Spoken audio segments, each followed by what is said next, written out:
Gcash na lang, no? So, bago ako mag-start, merong hinanda si Billie Eilish na kanta para sa atin. Ginawa niya talaga para dito.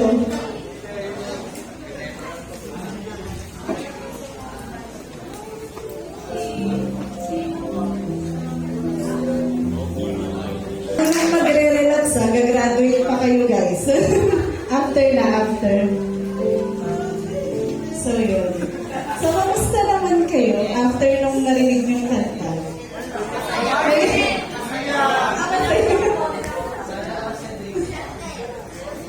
Sige, so first of all, I want to congratulate you all here. So, congratulations po sa inyo. Isa na kayong ganap na mga graduating students. Tama ba? Waiting lang, walang grad. As sabi ni sir, waiting lang daw.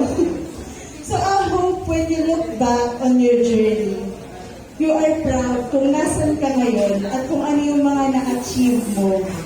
Diba? At saka mga na-accomplish mo. So for the past 2 years, tama ba, ng senior high school nyo. So malayo pa, pero malayo na kayo. So another step na naman to achieve your dreams. So bago ko makalimutan, ako nga pala si Darlene. Less na yung maganda kasi hindi ko pa nabibigay yung Gcash payment. So isa akong Verbum Day disciple. So pwede niyo akong tawagin Ate Dar or Ate Darlene. So according nga sa kanta kanina, di ba? What was I made for? So maybe now, may ganyan din yung mga question sa isip nyo. What was I made for? Para saan ba ako? Para saan ba itong mga ginagawa ko? So bakit ba kayo nag-aaral? May patutunguhan ba kayo pag nag-aaral kayo? Yes. Sorry. So maaaring yung iba iniisip na madali lang naman mabuhay, di ba? Basta kumita ka ng pera, mabubuhay ka na. Di ba? Yun na yun, period. But for us to live a fruitful and meaningful life, we need first to know kung saan ba tayo nagmula. Di ba? Saan ba tayo nanggaling? So everything naman has its roots, origin, or starting point. So, hindi naman tayo mga kabote na bigla na lang sumulpot dito. Kahit yung mga bagay na ginagawa nyo ngayon or mga dreams na pinapangarap nyo, may reason behind that. May reason behind that dreams. So, merong mga pinagmulan yun. So, merong isang study na ginawa na kung saan tinatry ng mga geneticists alamin kung saan ba nagmula ang tao. So using the DNA of our descendants, according to them, lahat daw ng taong nabubuhay ngayon at nabuhay noon ay nagmula kay Y chromosomal Adam and mitochondrial Eve. So according sa theory na to, lahat daw ng lalaki ay nagtataglay ng Y chromosomes ni Y chromosomal Adam at lahat daw ng babae ay nagtataglay ng mitochondrial DNA na minana natin kay mitochondrial Eve. So, hindi natin masabi kung si Adam or Eve to sa Bible. But one thing for sure, pinatunayan lang ng study na to na lahat tayo ay konektado sa isa't isa at may iisang pinagmulan. All of us have the same roots, have the same origin. So, if we are going to assume na si Y chromosomal Adam at si mitochondrial Eve ay si Adam and Eve sa Bible. We all know the story of creation sa Bible, di ba? That Adam and Eve were made by God using His own hands and breath. So Genesis 1, verse 26, let us make man in our image to our likeness. So we are like the image and likeness of God. Through this, God started the history of humankind. He became the origin of our history, our starting point. God is with us from the beginning until this very moment. So God is journeying with us together through our ups and downs sa buhay natin. Kagaya nga ng ginawa nyo kanina dun sa roadmap. So every up and every down ng buhay nyo, nandun si God. He is present there. Sa lungkot, sa saya, sa mga winning situation and losing situation nyo, andun siya. So as Isaiah chapter 43 verse 1 to 5, Israel, ito ang sinasabi ni Yahweh na lumikha sa iyo. Huwag kang matatakot sapagkat ililigtas kita. Tinawag kita sa iyong pangalan, ikaw ay akin. Kapag dumaan ka sa malalim na tubig, sasamahan kita. Tumawid ka man sa mga ilog, hindi ka malulunod. Dumaan ka man sa apoy, hindi ka masusunog, hindi ka matutupok. Sapagkat ako si Yahweh na iyong Diyos, ang banal na Diyos ng Israel ay iyong tagapagligtas. Ibibigay ko ang Ehipto, Ethiopia at Sheba bilang pantubos sa iyo upang ikaw ay makalaya. Ibibigay ko ang mga bansa para lang maligtas ka, sapagkat mahalaga ka sa akin. Mahal kita, kaya't pararangalan kita. Huwag kang matakot, sapagkat ako'y kasama mo. So we are not alone in this journey. God is always keeping us. Every time we break, He is mending us. So in Japan, merong special way of repairing a broken pottery na tinatawag na kintsugi or the golden repair. So through the years, hindi maiiwasan yung pagkabasag or yung ng mga mangkok or vase. So, ang way of repairing nila ay yung pagpahid ng gold mixture sa basag na part. So, using this golden repair technique or kintsugi, the history of that vase is still there. Kita pa rin kung saan yung basag niya, kita pa rin kung saan yung sira niya. Dahil sa golden mixture na pinahid. Pero because of that mixture, nagkakaroon ng additional beauty or identity yung vase. So this technique is not used to hide its brokenness, but to put for beauty and uniqueness on the vase. So I imagine God the Father also doing that to us.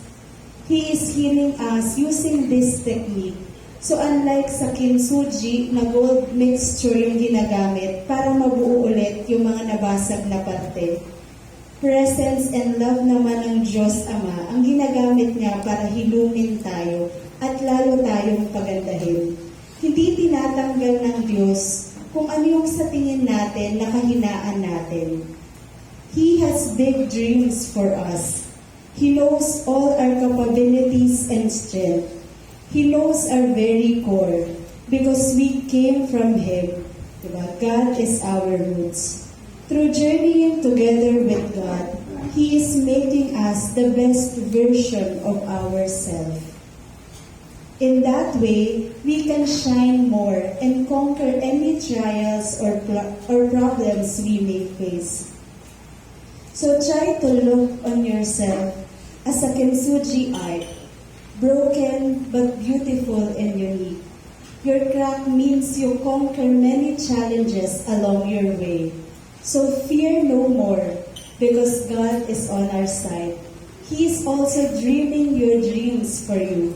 He is not hindering you to achieve that dreams, but journeying with you. So I also have my personal dreams. So sa edad kong to, so by the way, 28 years old na ako. So ang dami ng dreams ko na finulfill ni God the Father.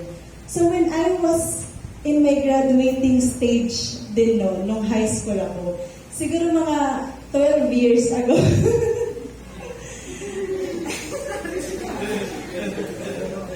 I also have my dream school, kagaya nyo.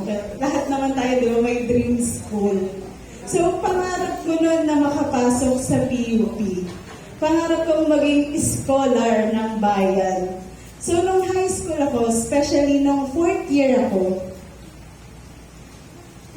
madalas akong makasama sa top 10 dun sa classroom namin. So everyone ng mga classmate, everyone ng mga classmate ko, kahit yung mga teachers ko, expected na makakapasa ako dun sa entrance exam ng PUP.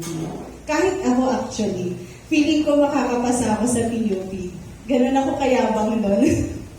So but God made a different plan for me. Bumagsak ako sa PUP, nawalan na ako ng ganang mag-college pa. But my mother encourages me to continue. So sinamahan niya ako noon na maghanap ng school. Less than 1 month na lang magpapasukan na, pero wala pa rin akong school na papasukan. So sa kabutihang palad, naawa ata sa akin si Lord, nakapasa ako sa Iris, sa tabi ng PUP.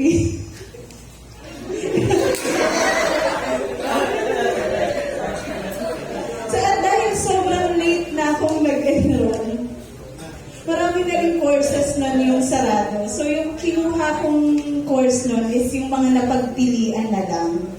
So ang tinake up ko nun is Business Administration, major in Human Resource. Natapos ko naman yung course ko, di ba? So, but I'm wanting to fulfill my dreams na makapasok sa PUP. So for the second time around, nag-try ako ulit mag-enroll sa PUP. But for my master's degree na. So for the prayer talaga ako noon na makapasa ako. So this time, nakapasa na ako sa aking dream school. So God has always His right timing for everything. So He knows na this time around, mas ma-appreciate ko yung pagkapasa ko sa PUP. Tinanggal niya muna yung kayabangan ko. So He also let me understand na yung dreams ko, dream niya din for me. He just wants me to grow more and to be more patient. So meron pa akong another dream. Yung dream job ko naman. So ang dream job ko is to be an archaeologist. So pangarap ko na makapunta ng Egypt, makakita ng pyramid, or makahukay ng mga artifacts. So pangarap kong makatuklas ako ng lumang sibilisasyon sa gitna ng disyerto. So gusto kong makarating sa iba't ibang lugar at pag-aralan yung human history ng lugar na yun. I want a job na everyday matututo ako ng bago.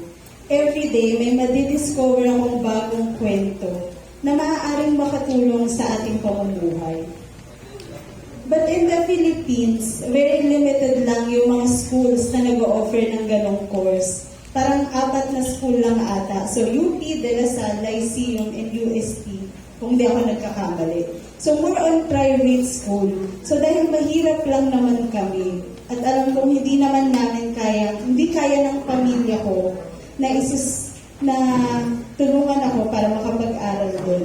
Maaga ko lang sinuko yung pangarap na yun. Yung dream job na yun.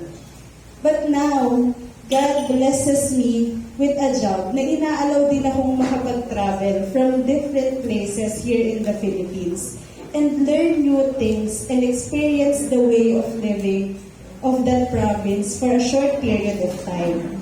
So God really fulfilled my dreams to a very personal and unique way. So mahirap man yung trabaho ko ngayon, but I'm enjoying it.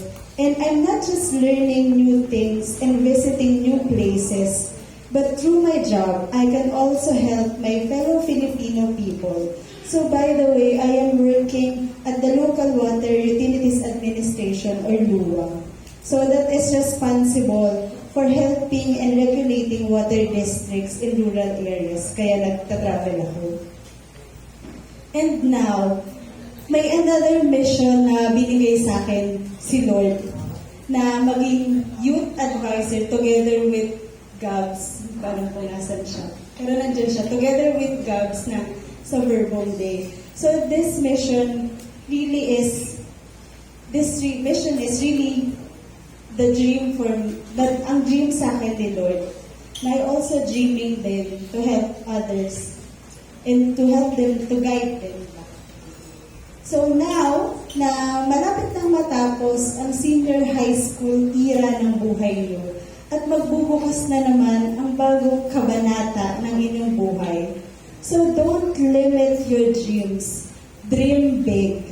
God is always with you. Maybe now you don't understand anything sa mga pinagdadaanan mo. But you will be surprised na parte pala yun para ma-achieve mo yung dreams mo. Our deepest dreams are also the dreams of God for us. God knows what will make your life happy and fulfilling. Just trust Him. Trust the process. You are made to be happy. You are made to fulfill the dreams of you.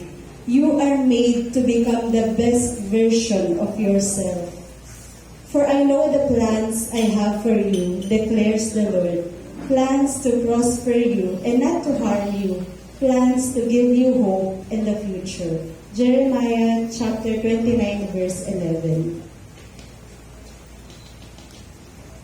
So ngayon, may ibibigay sa inyo yung mga ates and kuyas nyo na mga sobre. So naglalaman nyo ng letter sa inyo ni God the Father.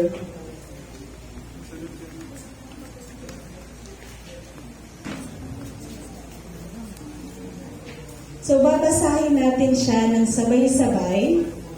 Tapos, after natin siyang basahin, pwede niyong markahan yung mga salitang na tumatak sa inyo. And pwede din kayong gumawa ng letter reply para sa sulat ni God the Father. Tapos, after nun, i-offer natin siya